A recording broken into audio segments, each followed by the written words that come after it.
Hello అండి, అందరూ ఎలా ఉన్నారు? బాగున్నారా? ఈరోజైతే మీకు మళ్ళీ చిన్న బ్లాగ్ అనమాట. మార్నింగ్ 6 to 8 o'clock నేను ఏం చేస్తాను, పిల్లలకి ఎలా లంచ్ బాక్సెస్ ప్రిపేర్ చేస్తాను అనేది చూసేయండి. ఈరోజైతే నేను క్యారెట్ క్యాప్సికమ్ కర్రీ చేద్దామని ఫిక్స్ అయ్యాను. పిల్లలకి కర్రీ చేసేసాను. మనకేంటంటే మార్నింగ్ 8 o'clock అయిపోవాలంటే అందరికీ కలిపి ఒక్కసారి వంట చేసుకోలేము. సో పిల్లల వరకు అయితే ముందు చేసి పంపించేస్తాను అనమాట. ఆ తర్వాత మళ్ళీ మేము చేసుకుంటాము.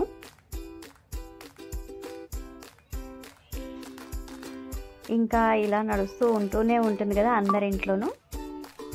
ఇంకా ప్రజెంట్ ట్రెండింగ్ టాపిక్ అయితే ఏం నడుస్తుంది అంటే, హర్ష సాయి ఎట్లా స్కామ్ చేస్తున్నాడు, శివజ్యోతి అక్క ఎలా చేస్తోంది, బెట్టింగ్ యాప్స్ అసలు ఎంత ఫ్రాడ్గా ఉన్నాయి, అసలు పీపుల్ అంత పిచ్చి వాళ్ళలాగా ఎలాగ బెట్టింగ్ యాప్స్ నమ్మి డబ్బులు పెట్టి పోగొట్టుకుంటున్నారో నాకైతే అర్థం కావట్లేదు. జెన్యూన్గా ఒక మంచి ప్లాట్ఫామ్ని రికమెండ్ చేస్తే మాత్రం ఎవ్వరూ యాక్సెప్ట్ చేయరు, కానీ ఓవర్ నైట్లో డబ్బులు వచ్చేస్తాయంటే మాత్రం ఎంత అట్రాక్ట్ అయిపోయి పెడుతున్నారంటే ఇదే నిదర్శనం అనమాట. ఇంకా ఒక రకంగా మనం చెప్పాలంటే హర్షసాయి తీసుకున్న దానికి కనీసం డొనేషన్స్ అన్నా చేస్తూ ఉన్నాడు, కానీ అసలు చాలామంది ఓవర్ నైట్లో అట్లా సంపాదించుకోవాలనే థాట్తో ఎంతెంత నష్టపోతున్నారో, ఫ్యామిలీస్ ఎన్ని నష్టపోతున్నాయో నాకు తెలిసి ఇవాళ మాకు తెలిసిన వాళ్ళు ఒక అతను కూడా సూసైడ్ చేసుకున్నాడండి. 2 lakhs నష్టపోయాడంట. యావియేటర్ యాప్లోనో ఎందులోనో పెట్టి బెట్టింగ్ మొత్తం లాస్ అయిపోయాడంటండి. ఆ విషయం ఇంట్లో చెప్పలేక సూసైడ్ చేసుకున్నాడు. టీవీలో న్యూస్లో చూస్తున్నప్పుడు ఎవరెవరో అనుకుంటాం, కానీ అది మనకి చాలా దగ్గర వాళ్ళు తెలిసిన వాళ్ళకి జరిగినప్పుడు మాత్రం కొంచెం డైజెస్ట్ చేసుకోవటం కష్టంగానే అనిపిస్తూ ఉంటుంది. దయచేసి ఎవరైనా ఈ వీడియో చూస్తూ ఇంకా బెట్టింగ్ యాప్ల మీద ఇంట్రెస్ట్ ఉంటే మాత్రం ప్లీజ్ అసలు అంతటితో స్టాప్ చేసేయండి. దానివల్ల మీ ఫ్యామిలీస్ ఎంతో హ్యాపీగా ఫీల్ అవుతాయి. ఇంకా కర్రీ అయితే అయిపోయింది, లంచ్ బాక్స్లు ప్యాక్ చేసేస్తున్నాను అనమాట.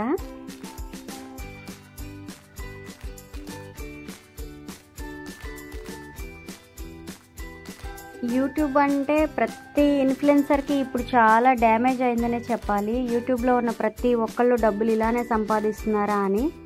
లేదండి, అందరికీ ప్రమోషన్స్ రావు. చాలా హై అండ్ సబ్స్క్రైబర్స్ ఉన్న వాళ్ళకి, మంచి పాపులర్ పర్సన్స్కి మాత్రమే ఇలాంటి స్కాములు చేసే అవకాశం వస్తుంది.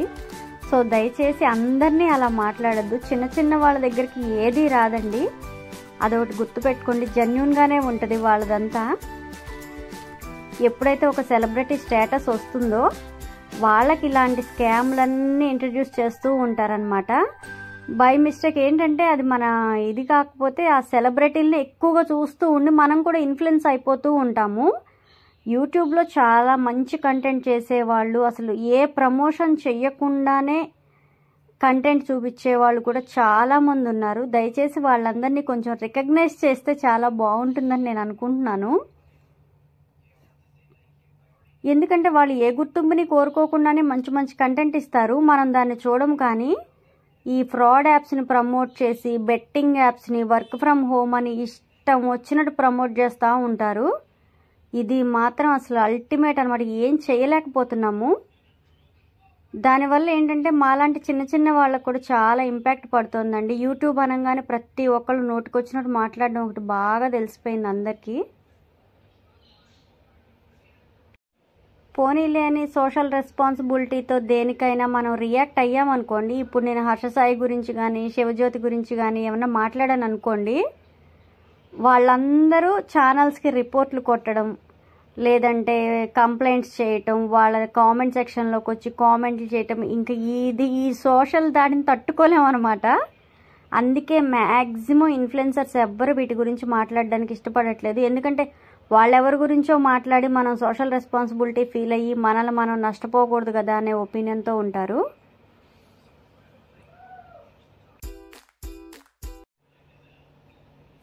ఇంతేనండి, ఇప్పటికే నేను చాలా ఎక్కువగా మాట్లాడేసాను అనిపిస్తే మాత్రం ఐఎమ్ సారీ. ఎవరి మనోభావాలు దెబ్బతిన్న ఏం అనుకోవద్దు.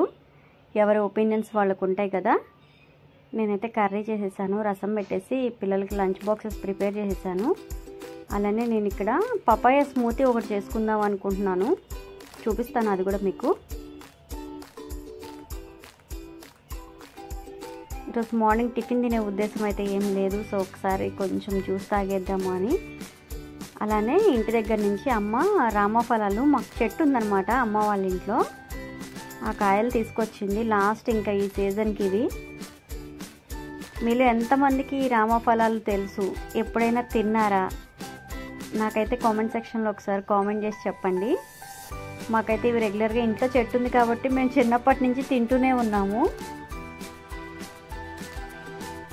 ఇది ఒక్కటి పండిందనమాట. భలే ఫ్లేవర్ ఉంటుంది పండితే, చాలా బాగుంటుంది తినడానికి.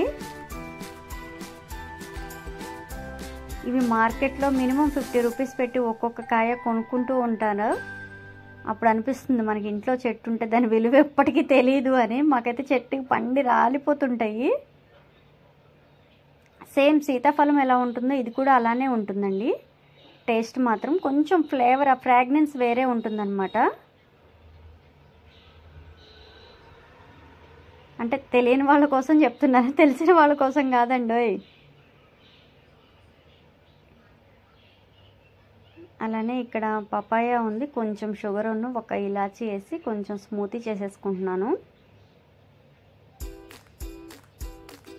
ఎందుకు ఈ స్మూతీ, పపాయ స్మూతీ అంటే బాగా పండిపోయింది. ఇవి కూడా మా చెట్టు పళ్ళే, పండిపోయింది అనమాట. అసలు తినడానికి కూడా అది పీస్గా ఉంది. సో అందుకని చెప్పి స్మూతీ చేసుకుంటే తాగేయచ్చు కదా అని స్మూతీ చేసుకుంటున్నాను. చాలామంది పపాయ ఇష్టపడరు, కొంతమంది ఏమో ఇష్టం ఉన్న వాళ్ళు రెగ్యులర్గా తీసుకుంటూ ఉంటారు. మీరు ఏ టైపో నాకు చెప్పేయండి.